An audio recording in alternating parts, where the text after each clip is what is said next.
My name is Daniel Swärd and I have a great pleasure to present Jakob Schenström, the Nordic champion in close-up magic. And you were in the World Cup as well and took the 5th place. Congratulations. Yeah. Thank you very much. It was back in 2015. But yeah. And now you're preparing for the next World Cup. It is. It's every third year. So next time is 2021 in Quebec, Canada. So I start to work on a new act and I'm going to perfect that. So. And Canada is home turf for you. You worked there before. Yeah, I did. I worked there for 6 winters. I finished like 5 years ago. But back then I worked as a ski instructor, but I also did magic. And it was a great life to come and work there. Do you think that magic is a universal language that speaks to the heart, whatever country or part of the world you visit? I do think so, yeah, because magic is like you don't have to understand the language to understand magic because it's very visible. And that's one of the great benefits of magic. You can do it for everyone. And tell us about your journey. How did you end up becoming a magician? Well, so I started for 25 years ago this year. And I found a book. It looks like 25. Oh, thank you. That's very kind of you. I'm 40 now, so I found a book in the local library when I was 15, and then I was by myself. It was one friend who showed me a trick in the school and went to the library and we found this book. And then I was for myself for like a couple of years until I met other magicians. And then I also went to a local magic club where I met more magicians and. They could teach me and we could practice together, but it's quite lonely to be a magician in the start. Yeah. And this was way before the YouTube and it's a little bit easier to find the information nowadays. And that kind of occupation, when it becomes an occupation, you take it from a hobby to a professional living. That journey is because I got this magic book myself when I was a kid, but I didn't have the endurance to take it all the way. What separates you from the rest of us? Maybe more stubborn.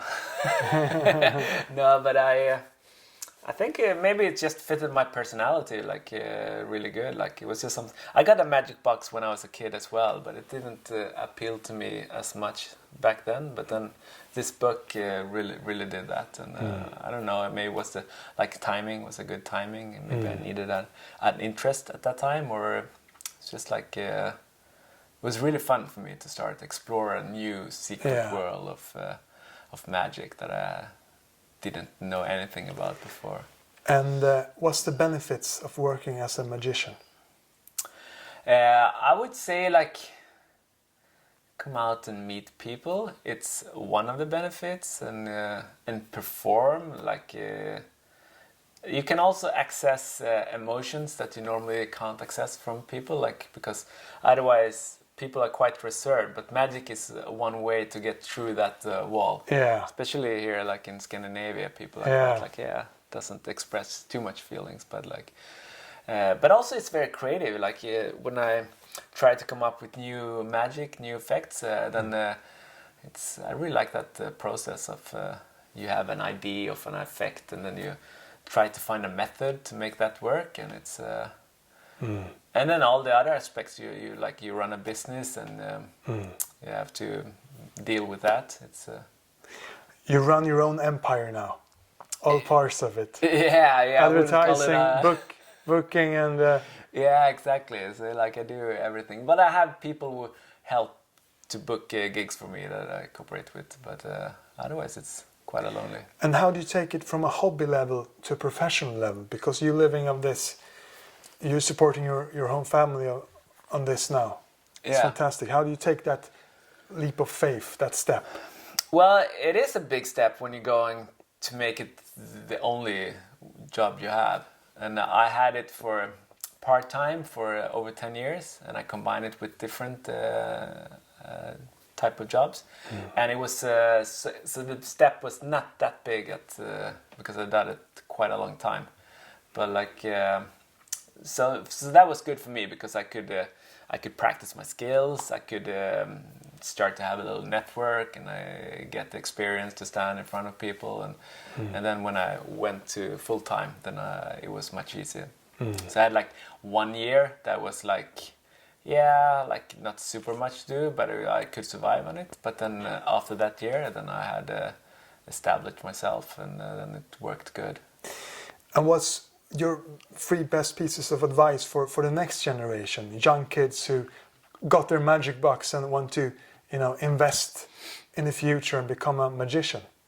Yeah, I would definitely say like in the beginning, it's like magic is a lot of sleight of hand, so it's good to start to practice with the hands.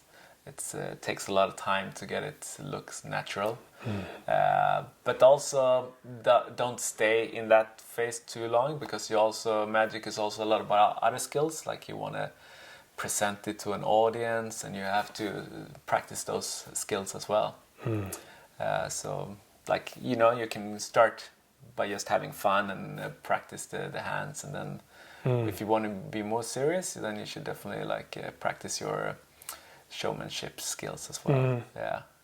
And how do you develop your own DNA and just doesn't copy other magicians? Yeah, good question. It's in the beginning, it's I think it's quite alright to copy other magicians, because you don't have a big foundation to stand on. Like you can, and there is also like it's alright. Like it's like a lot of tricks that you can buy, or there is published in a book that you can do without any problem. And I think it's good. You do that, and then you find your own style, and hopefully that style will come to you when you perform. And you have maybe find a couple of sides of you that maybe I can explore them a little bit more. Yeah. But then when you get older, you get more experience. You definitely wanna be more, find your own style, and don't like copy others' tricks. You can like get inspired by others, but you try to find your own style. And what's your signature character. style, your own? My character is quite close to my person. I don't become a totally different person when I go on stage. But I, like my style, my normal style. Some of the behaviors I have, I highlighted, and some I hide to make it me a little bit more interesting person to look. Blue-eyed magician. Yeah, exactly.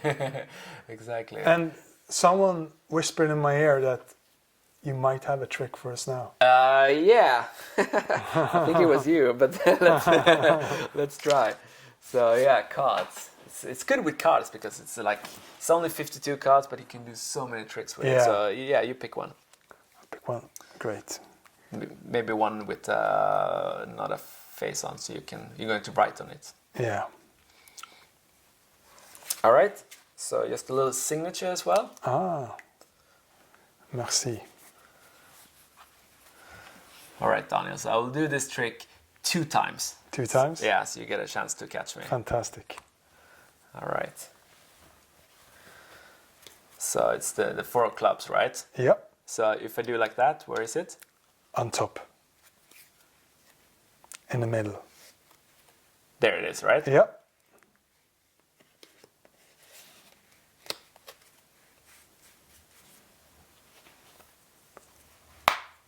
And it's back. All right, so we will do it one more time. So this time, pay a little bit more attention. So the 4. Yeah. And this time, you're going to push it in. Yes?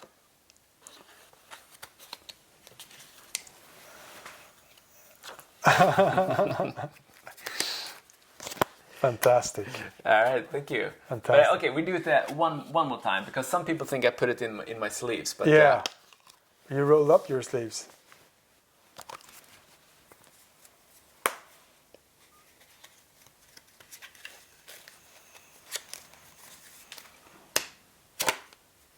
No.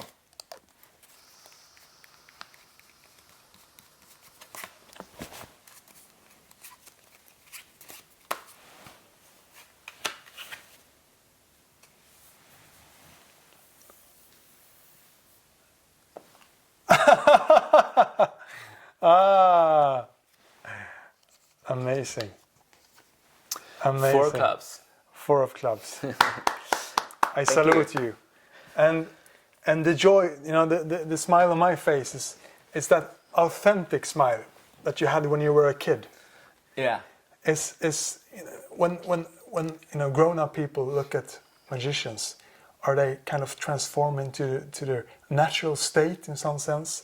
I do think so. Joy? Like I said before, like otherwise you hide and you have these social codes to behave in a certain way, and like magic takes all that away because you can really reach those feelings. And when do you get amazed? Like, you know, sometimes I can get like really fooled by another magician if he performs a trick really well. But also, even if I know how he does it or she, I can really enjoy it because they do it in a really, really good way. Yeah. And top 3 in the world beside you then? who are they? Yeah, I wouldn't say who should we miss? Yeah, like the thing is, there's so many good underground magicians, but like among the magicians that people see, you know, this Penn and Teller, they have this TV show called Fool Us. They're really good. The short one. Yeah, exactly. One is quiet and one is loud. And then we have, the guy who won American's Got Talent last year, Shin Lim. He's very good, like his style of magic. And another guy you can see is Darren Brown on Netflix. It's more like a mentalist, but then there's a lot of other good magicians that you like. And you were in Vegas. Yeah, I've been there 2 times. Yeah. Yeah. But just to get inspiration and you looked at see other shows. Yeah. The biggest name, Copperfield. Yeah, that was one of the shows I went to, and I saw also Penn and Teller. Yeah. But is it hard to get the same energy every night? Because as a magician, you have to perform every night. Yeah. If you're an artist, if you want to record an album, you can do it one time and then go on tour. But you have to perform at your highest level every night. Yeah.